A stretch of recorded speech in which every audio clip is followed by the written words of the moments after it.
talking about training for a while, we must not forget that nutrition is another important part of the equation. Now, when we look at the neurotype, of course, nutrition does play a role in what is optimal for each type. Now, we will first look at the potential pitfalls of each neurotype. Now we're going to focus on type 1A.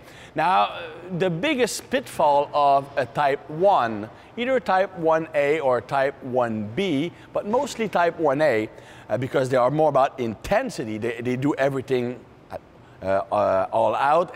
Now, both the type 1A and 1B are very sensitive to dopamine.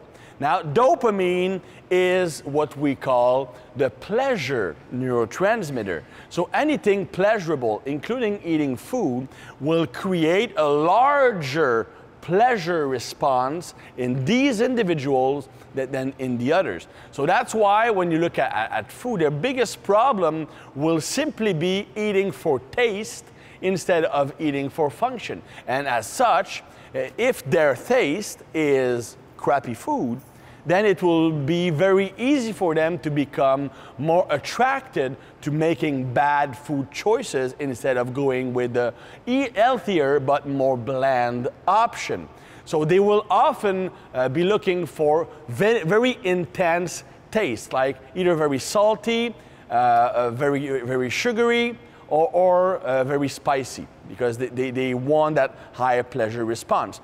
So that's the one pitfall they have.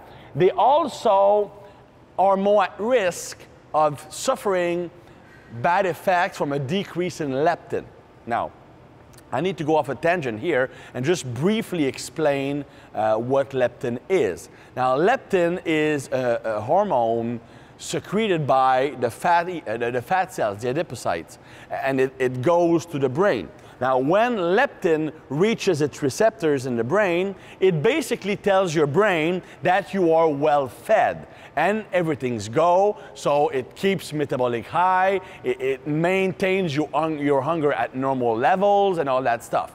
So when leptin is decreased and much less of it makes it to the brain, what happens is that your brain starts to believe that it is in a deprived state. And as such, well, you have to remember that your body hates you, but it also really likes you. It doesn't care that you're trying to be very lean and muscular. What it cares about is survival.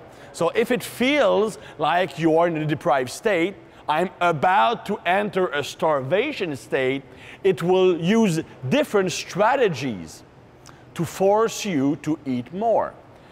So to combat that deprived state. So for example, one thing is it will give you more cravings for foods that are pleasurable and calorically dense, okay? Junk food most of the time.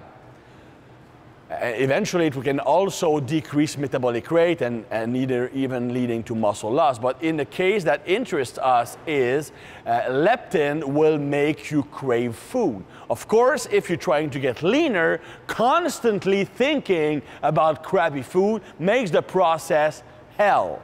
So why am I mentioning leptin? Well, it's because leptin increases the dopamine response of the brain.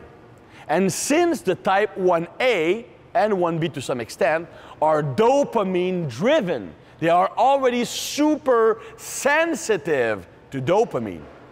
What happens is that when they have that leptin drop, they become so sensitive and so responsive to dopamine that the mere thought of cheating food creates the same pleasure response as actually eating it, making it a lot more likely that they will indulge in that crappy food.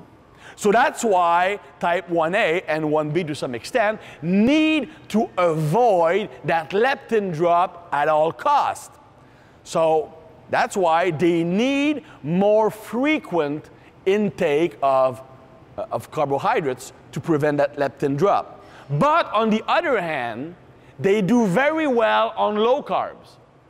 In fact, if they have enough calories from good fats, type 1A performs better on a low carbs diet. That's because that low carbs will decrease serotonin. Why is it important? Well, type 1A has a very high level of serotonin, but low level of dopamine. To be motivated and train hard, for example, be competitive, be driven, dopamine has to exceed, relatively speaking, serotonin. That's why these guys, oftentimes they walk into a gym, they drag their feet, they don't want to train, but they start warming up, and after like 10 minutes, boom, they're in the zone. That's because dopamine gradually increases. And once it reaches a certain level, then they are in the zone. Now, if you go low carbs, you're decreasing serotonin, it's much easier for dopamine to exceed it, relatively speaking. So that's why these guys actually function very well on low carbs, provided that they have enough calories from fat. On the other hand, if they go low carbs too long, they can actually have a drop in leptin, because leptin is influenced more by carbohydrates. If you refeed with carbohydrates, you can prevent that leptin drop. So type 1A, my one recommendation is, if you're trying to get leaner, go with a low carbs approach, but increase carbs every 3 or 4 days. Still eating at or even slightly below maintenance. Don't refeed by eating in excess in calories if your goal is to lose fat. If your goal is to just improve strength and muscle, you can go low carbs and then eat above maintenance every 4th day with carbs. But if your goal is to get leaner, do 2 or 3 days low carbs, then 1 day of higher carbs, but still at maintenance level or slightly below. That will help prevent that leptin drop. That's my one recommendation. My second recommendation is type 1, either 1A or 1B, respond better to very intense periods of dieting, but that are very short, 4 to 6 weeks. So on those low carb days, the caloric restriction would be very, very large, but you would only diet for about 4 to 6 weeks.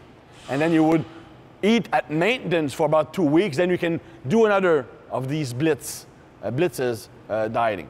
So these would be my 2 main recommendations for a type 1 neurotype.